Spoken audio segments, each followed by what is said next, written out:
Good day everyone, welcome back to GE9 Rizal's Life and Works. Today we're going to discuss the chapter 7 of our subject, which is the elfilibusterismo. So elfilibusterismo is the sequel of Noli Me Tangere. When we say sequel, parang part 2. But before anything else, let's try to discuss, okay, kung ano ba ang tungkol sa nobelang ito, okay, before tayo mag-proceed dun sa story, dun sa summary ng kwento, okay.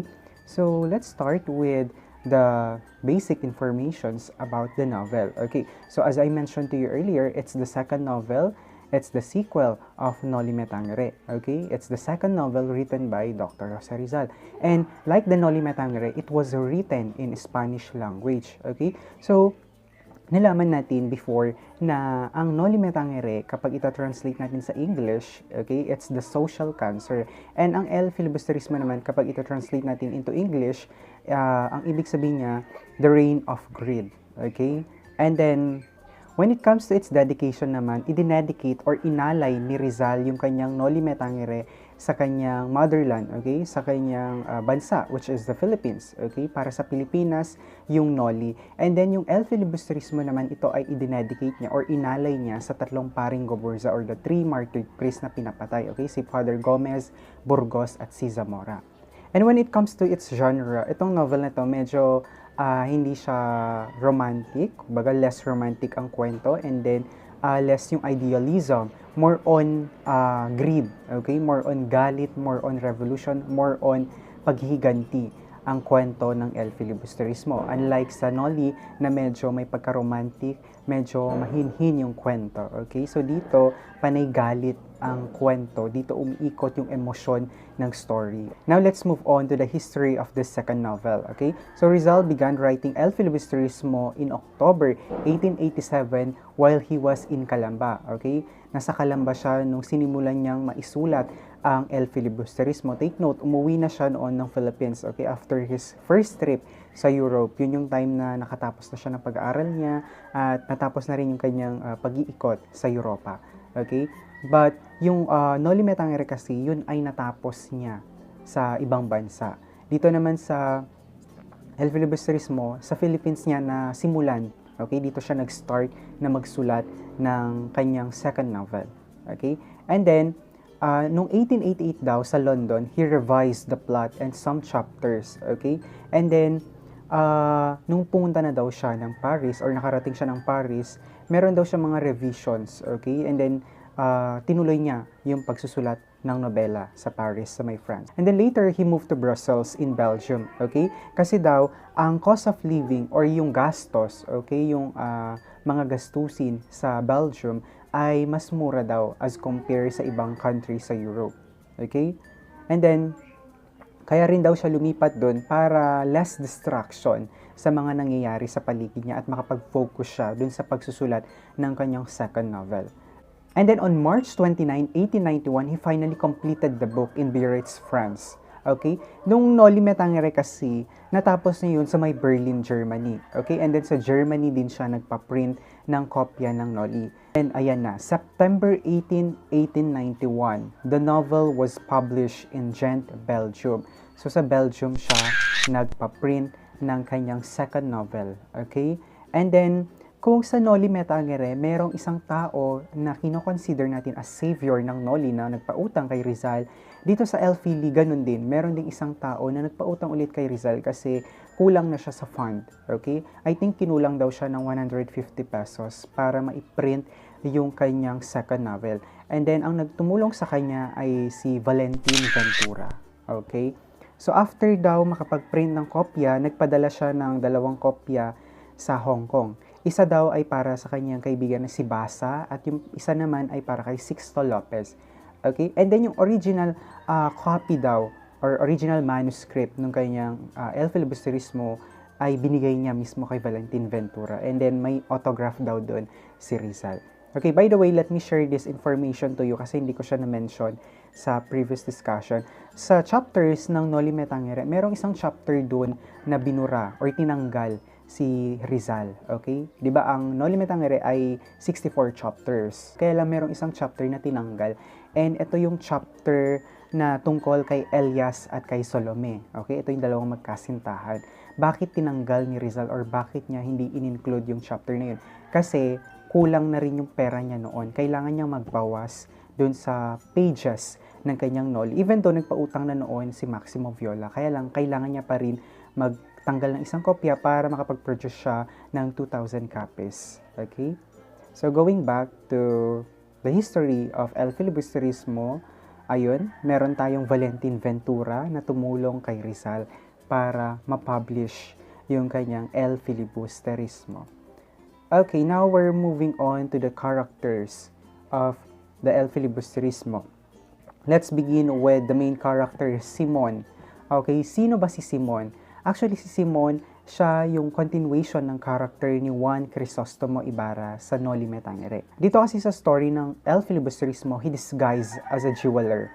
Okay, isa siyang mayaman na mang-aalahas. Okay, and ang gusto niya dito, ang kanyang prinsipyo or ang philosophy niya sa buhay dito is gusto niyang maglunsad ng isang revolution. Okay, using his wealth, he encouraged the people who experienced abuse to join him in his rebellion against the church and the government. Si Simon dito sa may elfili, ibang-iba na yung kanyang personality as compared dun sa Juan Crisostomo Ibarra sa Noli. Okay? Kung dun sa Noli, mabait pa siya, malumanay, and then wala siyang plano na maghiganti dun sa mga ginawa sa kanyang ama. Dito sa elfili, ang gusto niya mangyari is magkaroon ng revolution.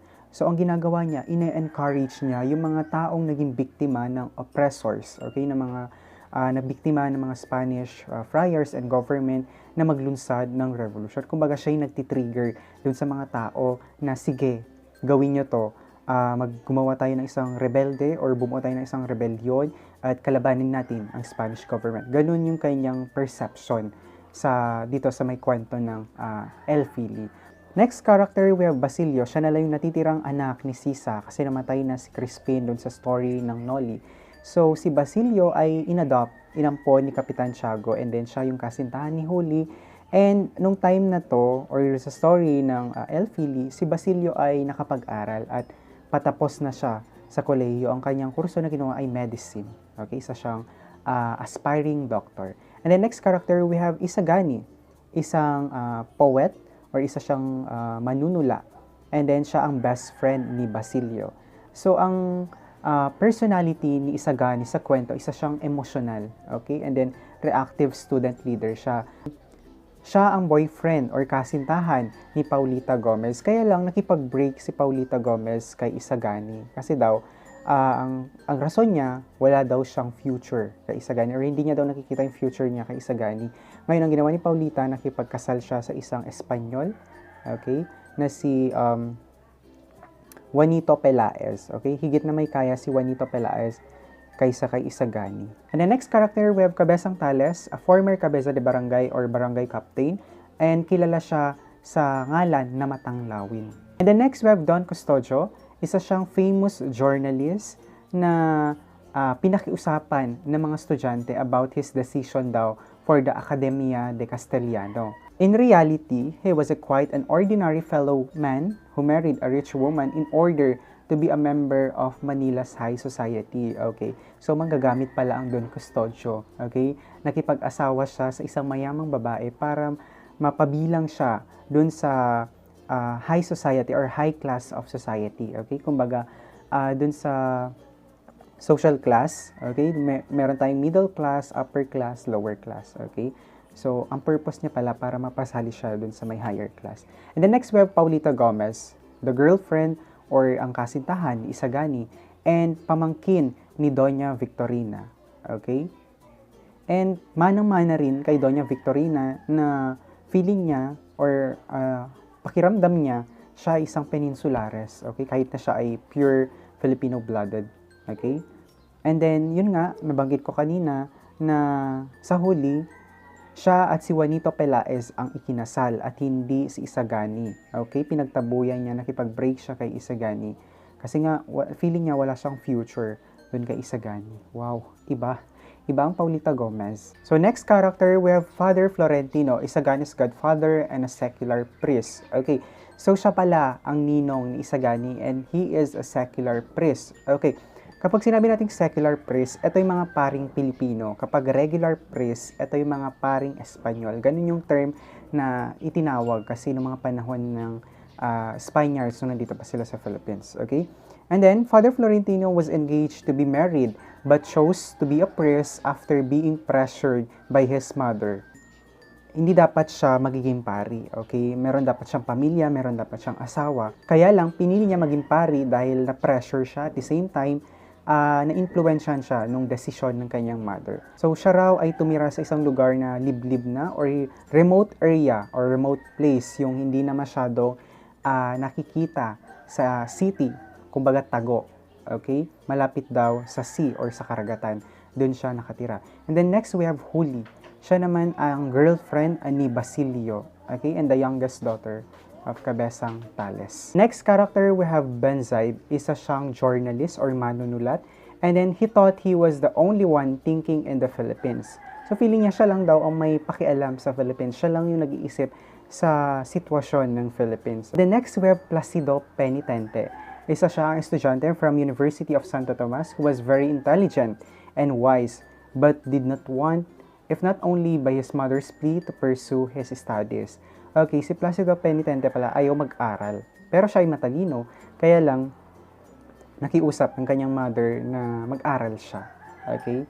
Next, we have Quiroga, isang Chinese businessman na pangarap maging consul, a consulate of China. Kapag sinabi kasing consul, isa siyang government position. So, gusto niya magkaroon ng government position sa Philippines. Okay? Para daw maging consul siya ng China. Okay? And then, siya rin yung tumulong kay Simon at nagtago ng mga armas na gagamitin ni Simon sana dun sa revolution. Okay? So, kasabwat to ni Simon sa kwento ng Elfili. Next, we have Tandang Celo, the father of Cabezang Tales. And then, after mamatay ni Sisa, nung nanay ni Basilio, siya ang kumuha pansamantala kay Basilio at inalagaan niya ito. Okay? And then, yung nagpaaral naman kay Basilio ay si Kapitan Tiago, na-mention natin kanina. Okay? Next character, Father Fernandez. Kaibigan ni Isagani, isang pari na kaibigan ni Isagani. Nangako ko siya kay Isagani na tutuparin niya yung mga demand ng mga students. Okay? Kasi nga, itong pari na to ay kaibigan ni Isagani, kumbaga kakampi niya. Okay? And then, ngayon humihingi ng reforma itong mga estudyante. Okay? Para ang nagiging mediator ay si Father Fernandez dun sa mga ibang pari. Okay? Next, we have Attorney Pasta, isang great lawyer sa Manila. Okay? Ito yung mga characters na minamention ko ay hindi na masyadong important yung kanilang role na ginampanan sa story, pero at the same time, meron silang significant impact. Okay? Kumbaga, meron silang ginawa pa rin. Okay? Para mapaganda yung story. Next, we have Captain General, wala namang pangalan, no specific name, the powerful highest official in the Philippines. And then last one, we have Padre Sibayla. O siya rin yung pari doon sa Noli. Okay? Isa siyang paring Pilipino. And now, kumbaga nag-level up yung kanyang position. Isa na siyang vice rector ng UST. Okay? So, those are the characters of elfilibusterismo. Moving on to the synopsis of elfilibusterismo or yung summary ng kwento. The story in elfilibusterismo revolves around its main character, Simon, who is an affluent jeweler. Simon is actually Crisostomo Ibarra of the Noli, whom everyone thought had been killed by the Guardia Civil at Laguna de Bay. He had escaped, fled to Cuba, become wealthy, and made connections with influential Spanish officials. Upon his return to the Philippines, after many years, he becomes very influential as the Governor-General, who owes so much to him, consults him in making decisions. So, umiikot ang kwento ng Elfili sa pagbabalik ni Juan Crisostomo Ibarra, pero hindi na bilang Juan Crisostomo Ibarra sa pangalan. Okay? Nag-ibang katauhan siya. Okay? Simon na ang kanyang pangalan. 13 years ang nakalipas matapos yung nangyari dun sa kwento ng Noli. Okay? Di ba nakatakas siya? Ang akala noon ng mga Guardia Civil, ang napatay nila ay si Juan Crisostomo Ibarra. Pero ang totoong nabaril nila at napatay nila ay si Elias. Okay? Nakaligtas si Juan Crisostomo Ibarra. Ngayon pumunta si Juan Crisostomo Ibarra sa Cuba. Okay? So, nakatakas siya. Pumunta siya ng Cuba.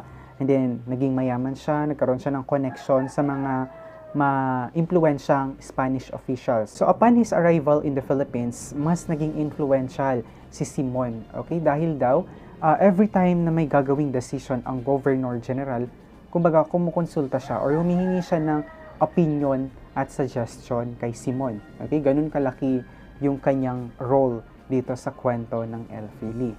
Let me continue my reading. In reality, however, everything Simon does is just part of his grand plan to take revenge against the Spanish officials and rescue Maria Clara from the convent. Planning to stage a revolution, he smuggles arms and looks for followers, mainly from the exploited and abused natives.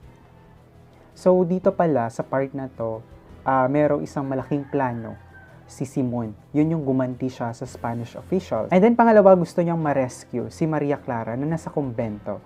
Okay? So, ang mga followers or mga miyembro ng kanyang planong revolution na gagawin ay yung mga taong naka-experience din ng oppressions at saka injustices sa mga Spanish officials. Okay, so tingnan natin kung anong susunod na mangyayari. One of his recruits is Basilio, the son of Sisa. With Captain Tiago's help, Basilio was able to study in Manila. Simon also makes an alliance with the revolutionary group of Cabezang Tales, a former cabeza de barangay who suffered maltreatments from the hands of the friars. Using his influence, Simon encourages corruption, decadence, and more oppressive government policies so that the citizens may become more infuriated. However, one night, the planned revolt was not carried out because Simon, upon hearing that Maria Clara died in the nunnery, decided not to give the signal for the outbreak of the uprising. So doon sa plano ni Simon na maglunsad ng isang rebellion or isang revolution, isa sa mga na-recruit niya ay si Basilio, okay, yung anak ni Sisa. And then, na-mention ko kanina na si Basilio ay nakapag-aral dahil sa tulong ni Kapitan Tiago. Okay, and isa rin sa mga naging miyembro ng planong rebellion ni Simon ay si Cabezang Tales na isa ring cabeza de barangay or dating barangay captain na nakaranas ng mga maltreatments, okay, mga pang-aabuso sa Spanish officials, okay? Dito natin mapapansin yung personality ni Simon. Naging parang kontrabida ang dating niya rito. Ang ginagawa niya, parang ine-encourage niya, hinihikayat niya yung mga nasa gobyerno na mangurakot, na abusuhin yung mga tao para daw ang mangyari, mas magalit yung mga taong na biktima. Okay? So, parang tinitrigger niya, pinag-aaway niya, mas pinapagalit niya yung dalawang panig. Okay? Para daw magkaroon ng revolution. Ngayon, yung revolt na plano niya, hindi natuloy. Okay? Dahil nung nalaman niya or narinig niya na namatay si Maria Clara sa kumbento. Diba? Take note ang nangyari kay Maria Clara noon na akala niya namatay si Juan Crisostomo Ibarra kaya siya pumasok sa kumbento at siya ay naging isang madre. Okay?